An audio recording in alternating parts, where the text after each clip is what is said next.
Hey guys, welcome back. Sports with Mono and Mono. April 6th, 2019. Here with my partner Steve. Hi, everybody. A beautiful Saturday, spring day. Looks Here like spring's coming in the Northeast finally. we hope so. We had a little hail yesterday. Hopefully, that would be the last of the winter effect. Kind of like the groundhog doesn't know what he's talking about, I guess, right? No, he doesn't. So listen, let's jump right into, I guess, the topic of the day, right? NCAA Final Four, March Madness coming to a close. Right? We're a few hours away from tip off. Yep. I'm going to say the first game this evening is I'm going to go Virginia Auburn, It is. followed by Michigan State, Texas Tech. Yep.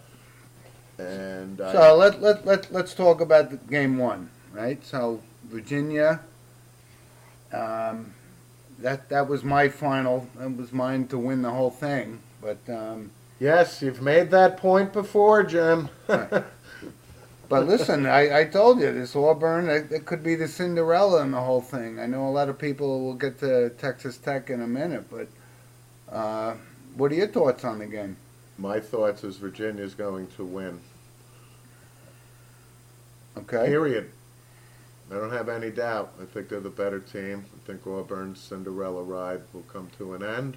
Okay. Again, when the tournament started, I'm free and clear. I mentioned this is a football school. Not a fan of the coach. However, he's an X and O's guy. We talked about Bruce Pearl. And I just think the drought for Virginia has been so long. I think they're talented. You're a big fan of Tony Bennett. Yep. They've won an awful lot of games in the last 3 years, 4 years since he took over. Yep. I just think they're the best team on that bracket side, and I'm going to go with Virginia. All right, I'm staying the course, but I just, like I said, this Auburn, the kid, what was it, Harper? Yeah, I think Who's his the last poor name's guy? Harper, the fast kid. Wow. Real fast. Incredible. Yeah. That should be a great game, and we don't usually talk about what the point spreads are, but I got a call from one of our fans saying it seemed a little high that Virginia was a 5.5 point favorite in this game. I said, listen, if you want to play with DraftKings, you can do whatever you want. I don't play point spreads, but based on the way the tournament's gone, it could be a 1, 2, 3 point game. So. Yeah. So like I said, I'm sticking with Virginia. And on the other side, you got Michigan State, Texas Tech. And I think I saw it. I don't believe Michigan State, Texas Tech has ever played, period.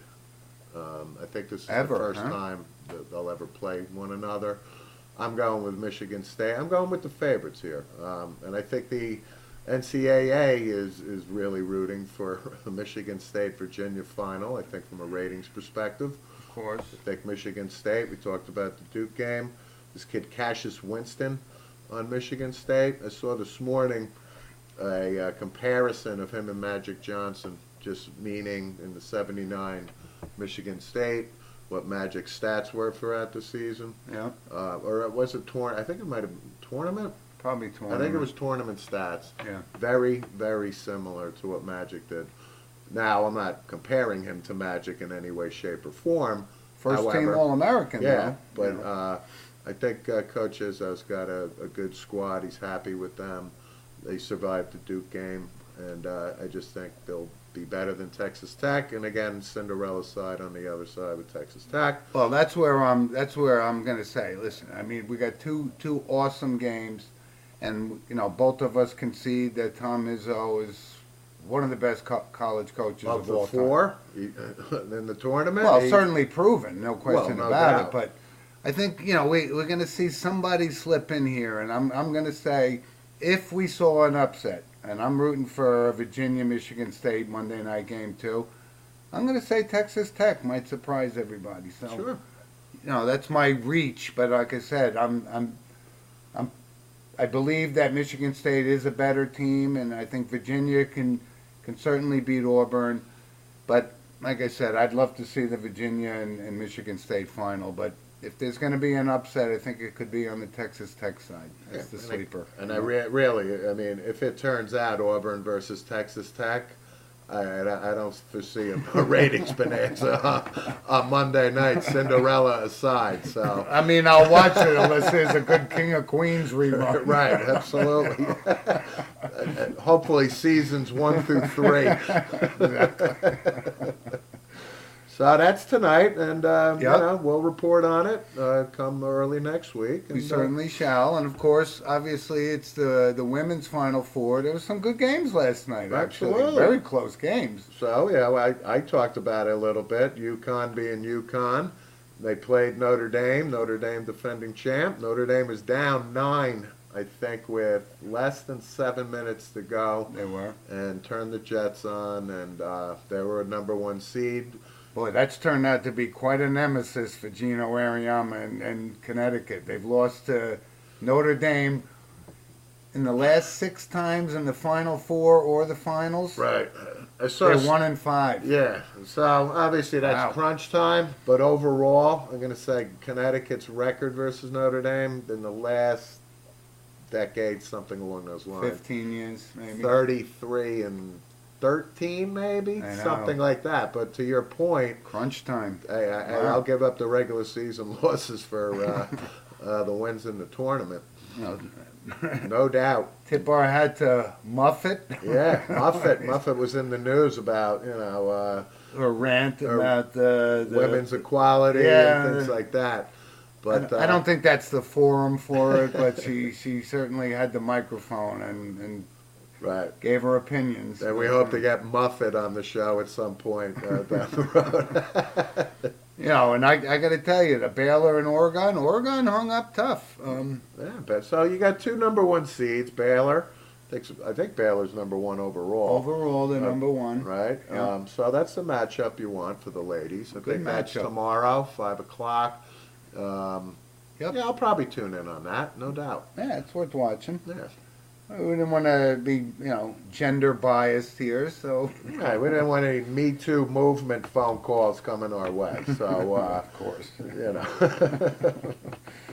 All right, so listen, hoops is rearing up, and while we're on the topic, let's just touch base on the NBA, right? Season's coming to a close and so forth, and it already came out, like we've talked about this before, LeBron James, the general manager, commissioner of the NBA, already says this is the big off season for us. So that means he wants to load up, and they had this little thing the other night about him, covering their mouths, talking with Durant. I still don't think Durant's going to L.A., but they're going to get a couple of guys, and I'm going to say who they're going to get. I'm going to say he's going to get Klay Thompson, at least, Okay. and probably this other guy, Jimmy Butler. I don't think much of him is a player, but I think Magic Johnson does.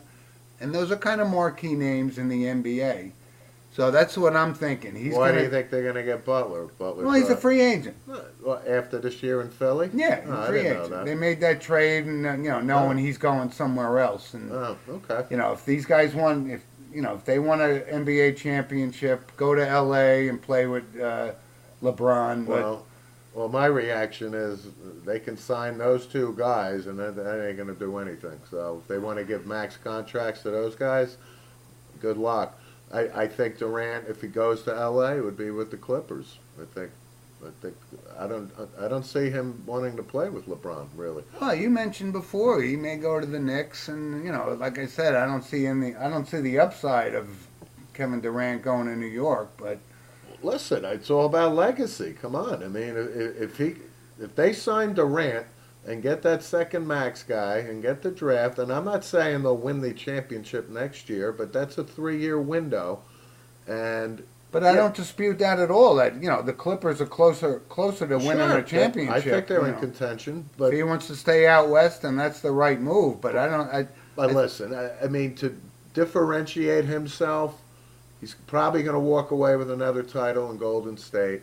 What is left for him? He's been Finals MVP. He's led the league in scoring. He's a good guy too, Durant. He is. really is. I actually like him. And I think, listen, if he's on board to cement his legacy, bringing a championship to the starved New York Knicks since 1973. I think That I think is. I is just think the task huge. is too great, though. I mean, you know, he's not an old player, but he's not young either. He's Does he wa- 31 now. Right. Does he want to, help build this team and take 3 years, otherwise go to the Clippers, which I agree with you.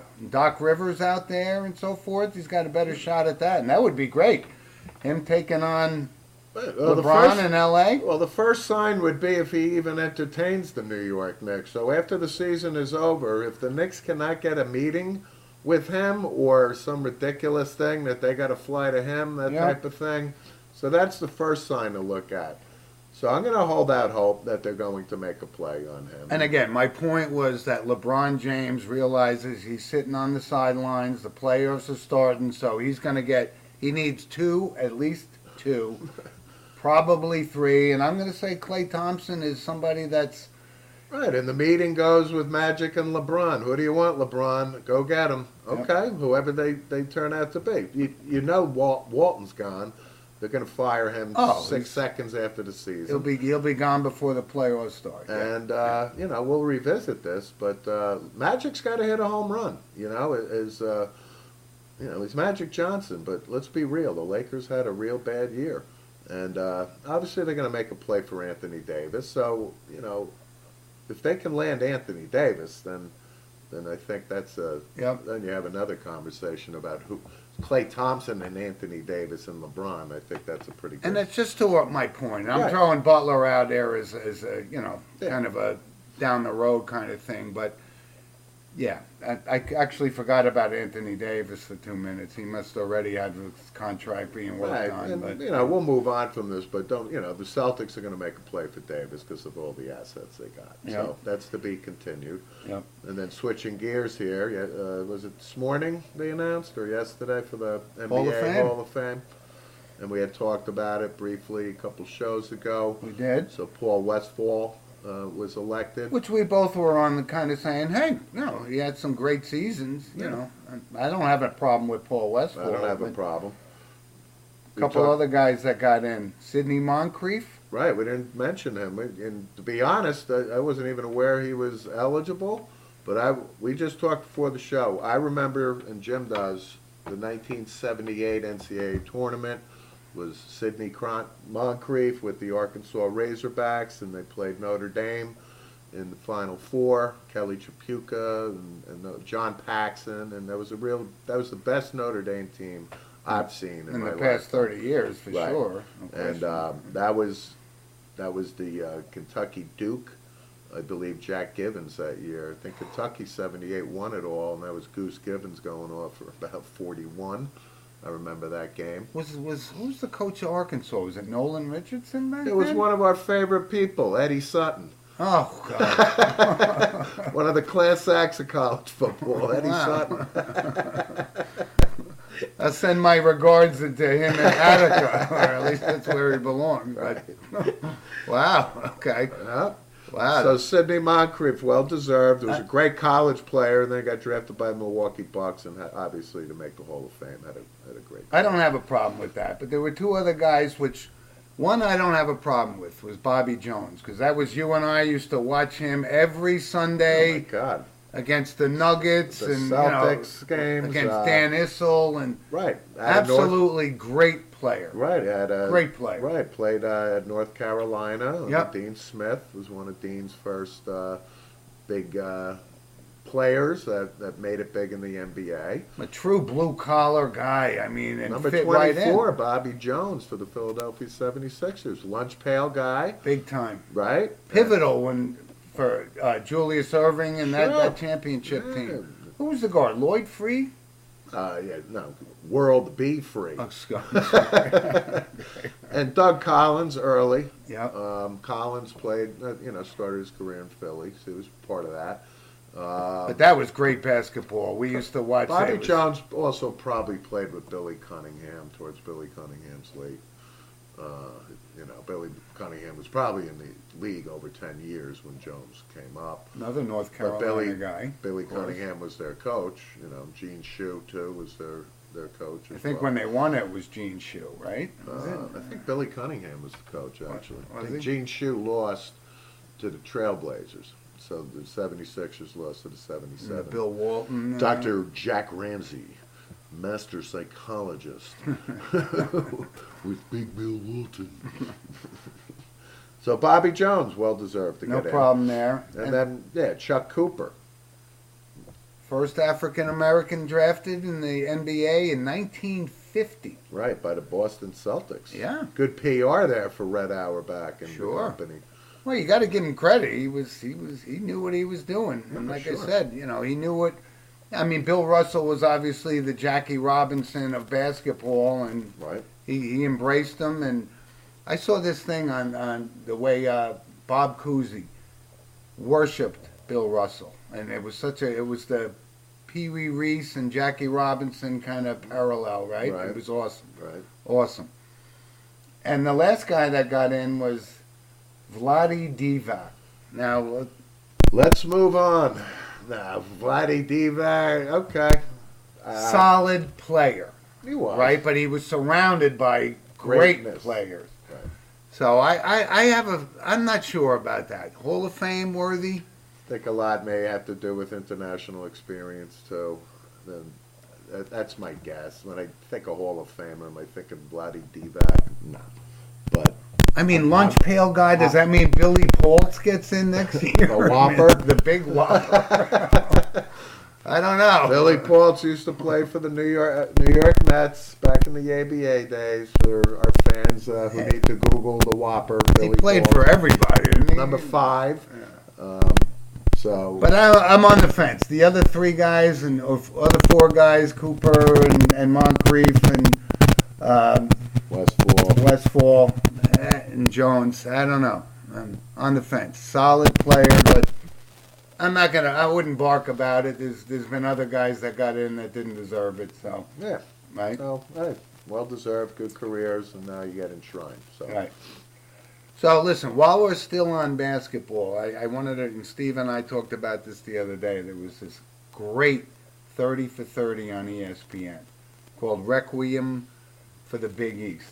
And if you haven't seen it, it's worth 2 hours. And this was right in our heyday. This Oh, was yeah.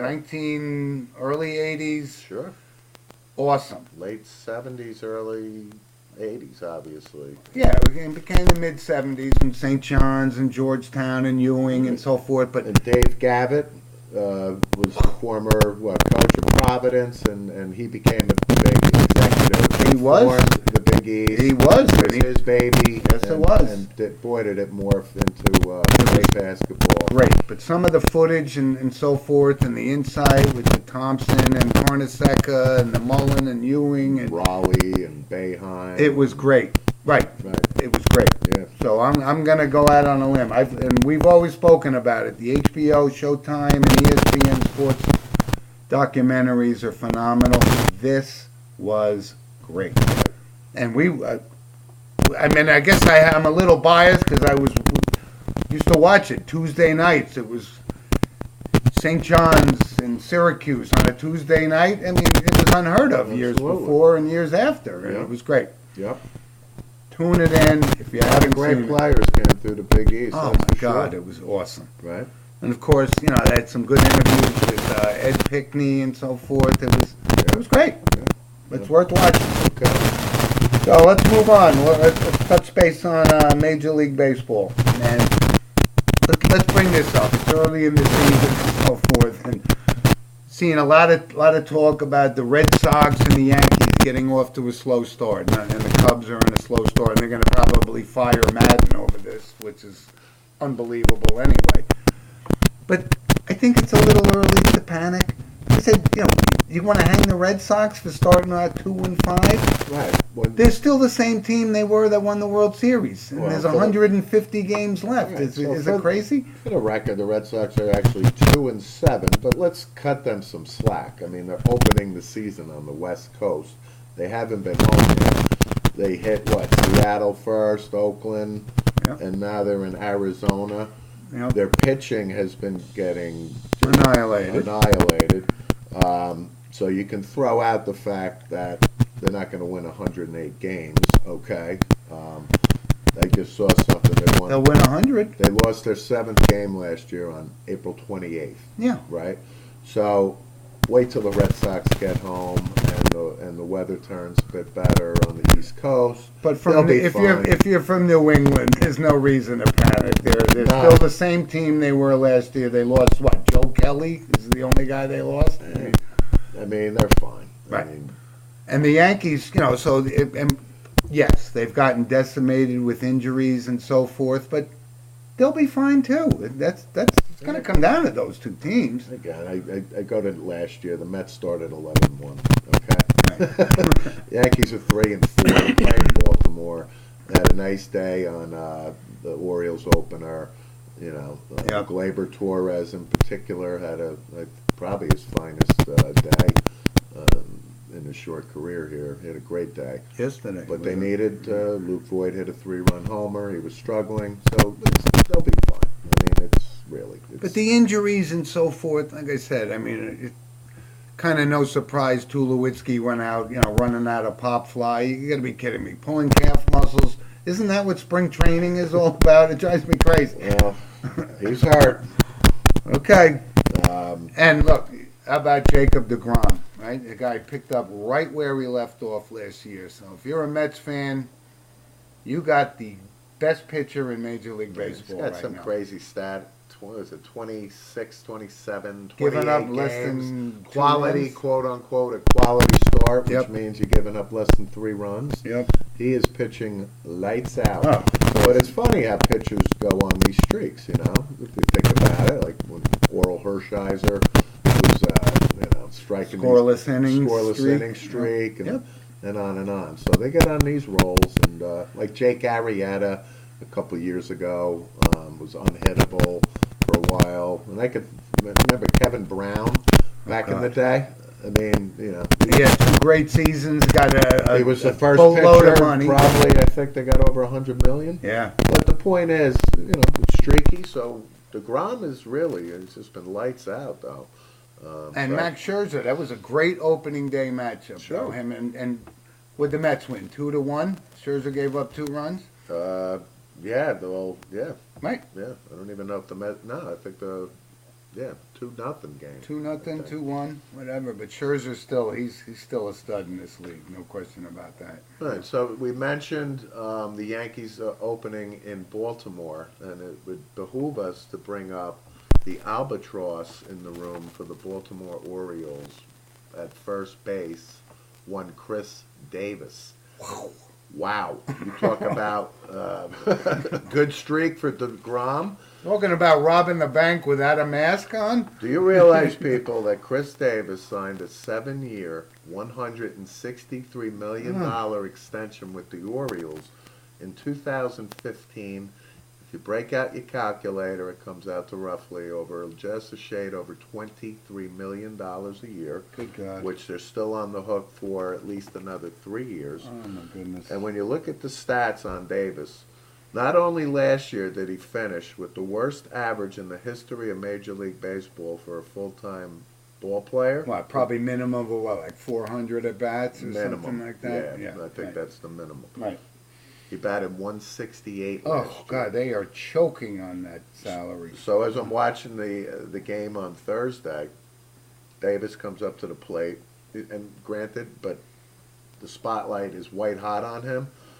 0.00 batting average, and he had 16 at bats up to that point. But if you combine it from last season when he finished, he's like 0 for his last 38, and I think he's roughly about 10 to 15 more at bats if he goes hitless.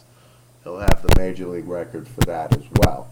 But he can't buy a hit. He looks so lost at the plate. Oh, my goodness. He was even up 3-1 on a count, and then fouled the pitch off. And as soon as he gets 2 strikes on him, You know it's over. It is freaking over. I mean, it would be absurd if we didn't bring up the 0.00 Blutarski reference Great from point, Animal Adams. House. Right. I mean, God. And that's some reference to be referred to as, right? So I mean, he's being booed mercifully, Good. and Oriole fans are right to do so. But you go to the bank every Monday and cash his check. That's how baseball is. Yeah, but how long do you play this guy? If you're gonna have to eat this money, Then eat it. then maybe send him down to Rochester and Oh. go buy shakes and burgers and beers for all your minor league teammates. Yep. So that's glad. I'm glad that you brought that up, Steve, because it was pretty interesting. Right. But before we switch off baseball, and I wanted to bring this up because we talked about it, it was one of the most highly publicized free agents was Machado, and I don't know if you saw this thing. We talked about it, and I said I didn't want him in New York. He's he's a lazy player. Pops up to the catcher, throws his bat right by the catcher's feet. A lot of people say, "Oh, that's just where." No, that's when you pop up to the catcher, you carry your bat to first base, and then go to the dugout. He dropped it right by his feet. San Diego, good luck. He may put up some numbers, but he is a classless ball player, and that exemplifies it. Did you see the footage? Yeah, I mean, Unbelievable. But it goes to the scouting report on him. He's playing for the freaking Los Angeles Dodgers. What, in the playoffs last year or late in the season in pennant time? And this guy is not hustling out. And then And you steps know on the- that going in, and that's part of the scouting report of, oh, gee, if you're going to give Manny $300 million, you need to know that sometimes Manny doesn't like running out some balls. Sorry, you don't play for me. You don't play for my organization. That's the major leagues here. You don't stand for that. But And I hope, you know what, I'm going to tip my hat to Cashman and for the Yankees for saying, you know what, we've seen enough of this that this is never going to play out in New York. And I'm glad they did. And he's out in San Diego. You won't hear about him anymore. So Right. he's not going anywhere. So the other lazy ball player, I think we can all agree, and again, Gary Sanchez, I think it's his body demeanor. He has come in a little bit better in shape, but here was another example. So he popped up to first base, and I was curious to see if he was going to run it out. It was a windy day, and the first baseman wound up dropping the ball, but he didn't run down I saw it. with authority. It was a lazy jog, and then he went a little bit past first base, right? My point is, you can tell he's just not focused, right? You're being paid as a major league ball player But how do you not to become run out. focused after last a year ball. when the telescope was on you and we watched it and you come in, yeah, you lost 5 pounds. Okay, that's great. Wonderful. But you're right, that pop fly, It's little things like that everybody's watching him, right? So I don't want to hear, I'm hurt and this, that, and the other thing. I agree with you. You're on notice, Gary Sanchez, because you're making $600,000 a year, and if you want a big contract, you better start producing. And I don't You're think 24 now. You're not this prize right. prospect anymore. That's right. And I'm telling you right now, if he doesn't increase, Cashman will get rid of him Yep. before you have to pay him, major league money. So hopefully, I don't know what's in their farm system yet, if they got some catchers or they're going to get somebody else. But you're right.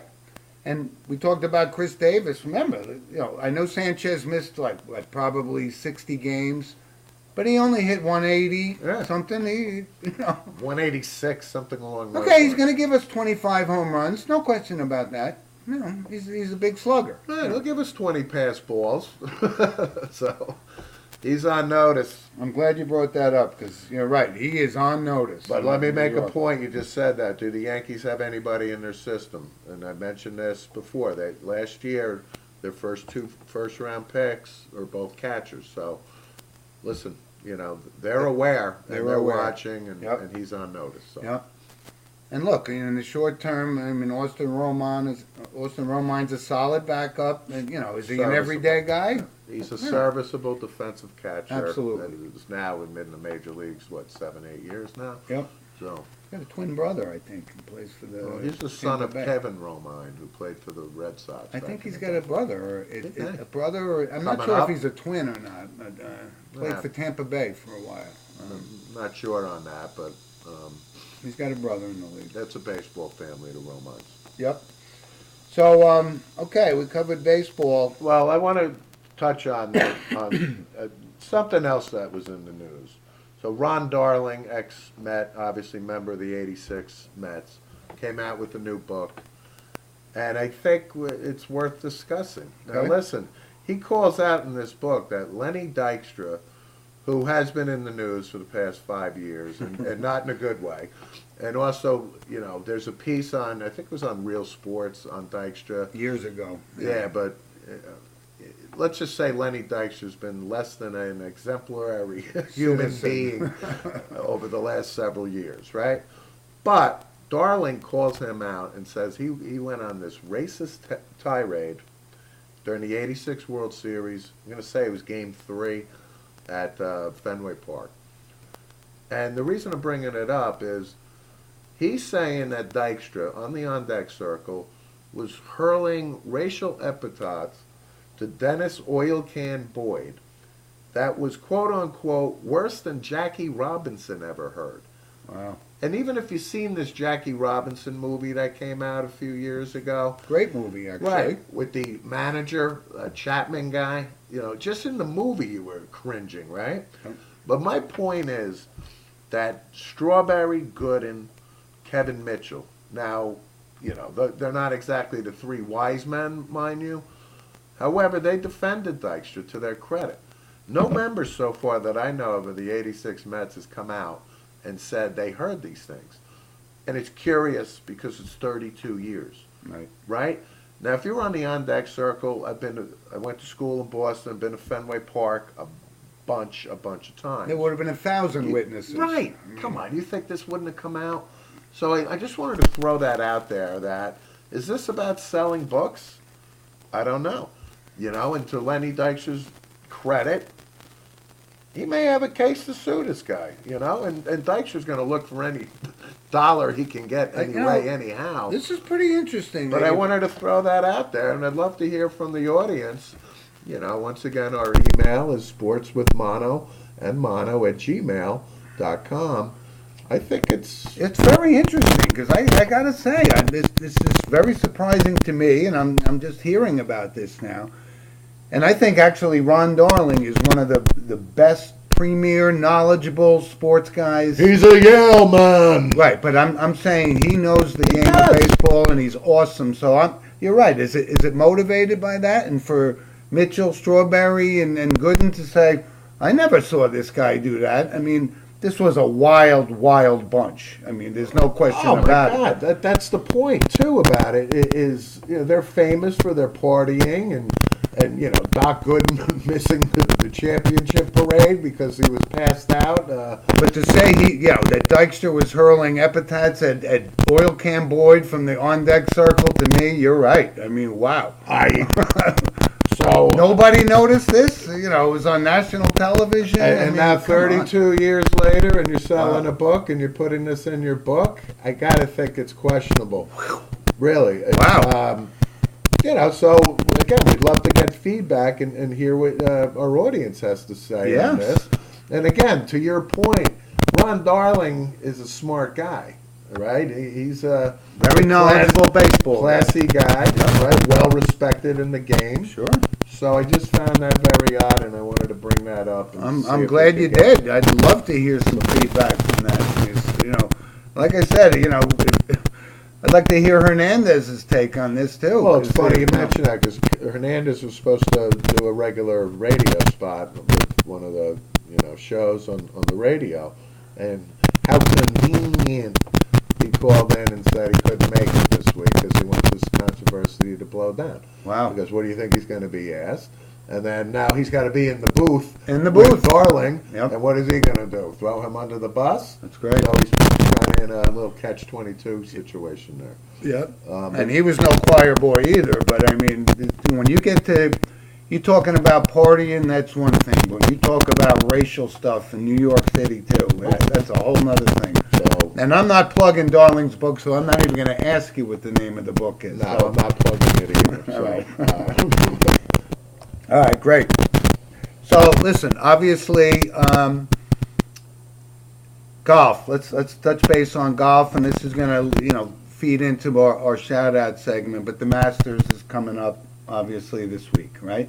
Which is for golf fans, it's the World Series. Absolutely, Right? can't wait.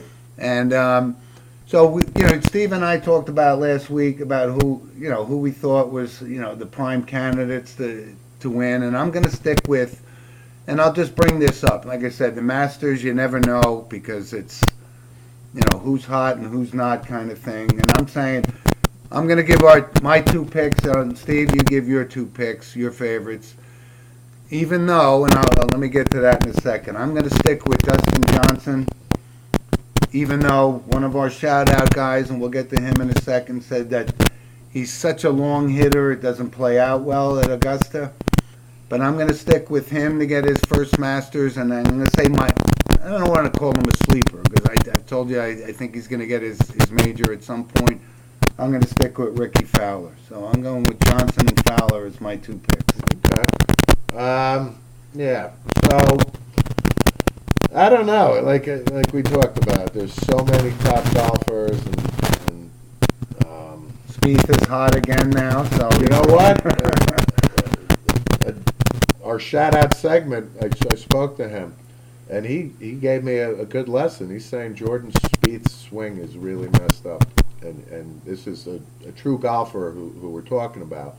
And he's saying he's seen video of Spieth from 3 years ago, and right now his swing is a disaster. So that doesn't mean he can't show up, shoot 63, that type of thing. So who is my pick? He convinced me that Justin Rose, actually, because he's been under the radar, not really under the radar. He's been playing great golf. Yeah, won the FedEx Cup last year. I know. He's not under the radar. And Justin Rose, so I'll go with him. He's a know-it-all. I'll go with Justin Rose as my pick. Who's your sleeper, or who could sneak in there? I'm a Patrick Reed fan, so I'm going to kind of hold out hope for a back-to-back thing from Patrick Reed. That would be awesome. Right? I'm a Patrick Reed fan. I'm just going to throw that out there. Okay. Well, that starts on Thursday, so it's Yep. awesome. And So again, I'm going Rose, and I'll go Reed. all right. So we'll obviously our next show we'll talk about the results of the Masters and so forth, but it is the World Series of golf as far as we're concerned, and And listen, Tiger Woods can pull it off too. This is a All right. playground for him. I We'll just see. all right. I mean that's your third sleeper or whatever, but I just can't see it happening. You can't just can't not Ignore it. You can't bring him ignore it. up. It's Okay. it's like saying Babe Ruth is not going to do anything in the World Series. I'm with you. Okay, so listen, great show, but we got to make sure we touch on our shout out segment. I want to reach out to Guy Coriano. He's former teammate of ours, but obviously a very loyal listener to our show, and of course ties back to our sponsor. Not only a teammate, but could be considered the pound for pound toughest football player we ever played. And certainly he would tell you Yeah. that. But thanks for your listening, Guy. And Thanks, like Guy. I said, also George Breen. And Steve, you grew up with George, and he's a golfer. That's who you were referencing about the Jordan Spieth. His swing's not there. And George, we appreciate you listening. And what do you think about George's golf? Golf knowledge. George is well schooled in golf, so George has played from a real young age. George became a club champion. George actually played in the Metropolitan MGA, which is Yep. tri-state around here, and so Yep. George knows his golf, and he's well respected. And we just wanted to shout out to him. Because I think he might have mentioned that we don't spend enough time on golf because Wow. he's a golfer. But George, George has a sense of humor like any other of our friends. Good ribbing back and forth. Yep. But we appreciate you listening and following the show. George. and we got one other shout out is to Ryan Whiteley. And Ryan is very close to me. He's could eventually be my son-in-law from Paramus, New Jersey. Okay, Just absolutely. had a health scare, but he's back. Guy's tough like bull kind of guy. So Strong like bulls. strong like bull. But I'm glad he's feeling better and so forth. And, Hello, Ryan. Shout out to you. Hope you feel better too. and listen, just before we move off the shout outs, you mentioned the MGA, Metropolitan Golf, and George Breen. Just had a conversation with somebody about Jay Blumenfeld. Jay Blumenfeld is, I think, I don't want to say the defending champ for the MGA seniors, Seniors. but he did win it at least in 2016 or 2017, and he's a fan of our shows as well. So Oh, awesome. wanted to mention Jay, and Thanks, maybe we'll Jay. have Jay on. So. Absolutely. So again, before we sign off, our sponsors. We'd be nothing without our sponsors, right? So Yep. Lynch Toyota of Manchester, Connecticut, loyal you. from the start. Harley Davidson of Utica, of course, and D. Filippi's Bakery in Monticello, and like I said, our latest sponsor and one of our shout outs, Coriano Trucking. Coriano Trucking Incorporated. So Thanks all to our sponsors. and listen, there's so much going on, so much in sports, and thanks for listening and looking forward to our next show. We got a lot of catching up to do. We'll see how our picks make out and so forth. So, All right. Steve? No, thanks everybody. Thanks for tuning in. And again, our email, please, we'd love to get some feedback from you. It's sports with mono at gmail.com. yep. All right? Enjoy So the long, games, everybody. folks. Have a Thanks for great joining. day. Bye. Bye.